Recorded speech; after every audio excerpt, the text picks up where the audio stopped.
Hey, we're doing varying force and calculating work.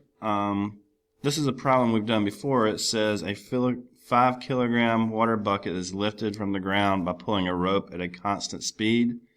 The rope weighs 0.08 kilograms per meter. How much work is done to raise the bucket 20 meters? So we did that before. We were raising a 5 kilogram bucket 20 meters. So we have a different problem using the same information, but it says use the previous problem. Let the bucket leak water. So before the bucket was 5 kilograms all the way up, but now there's a hole in our bucket and it's leaking water at a constant rate, and when it reaches the top of that 20 meter rope, it is empty. And so it says how much work is spent lifting the water alone, and in this case we're not even going to think about the rope, it says. So we're going to have an integral for the work going from 0 to 20 of some varying force model here. So integrate from 0 to 20 the force. Well, we've got to figure out what that is. So what we know about this, and we're going to figure it out, is it's some starting amount, which in our case was 5 kilograms, and we're going to have water leaking out of the bucket, so there's a K rate, and when it reaches the height of 20 meters, the bucket will have 0 mass. So 5 kilograms to start with. A little messy there, but let's clean it up. 5 kilograms to start with. We're going to lose so many kilograms per meter, and after 20 meters it'll reach the top and it'll be empty. So trying to solve this, we've got 0 equals 5 minus 20k. So we'll solve this. We got 20k equals 5. So our k will equal 1/4. So our force is going to be mass times acceleration, and our mass is 5 minus 1/4 x, and our acceleration is 9.8. So they gave us kilograms, which is not a force, okay? It is a mass.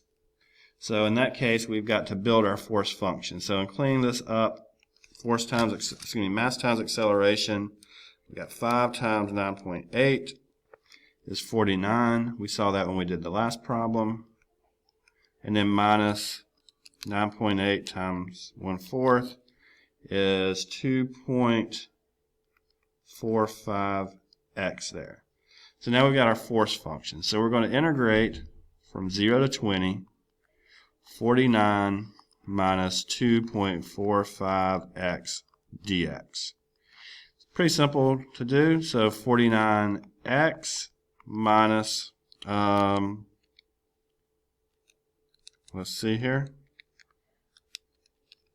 1.225 times x squared, and that's from 0 to 20.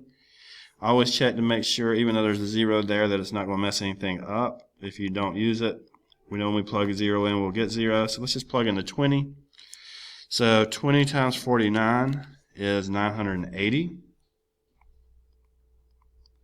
It'll be minus 1.225 times 20 squared.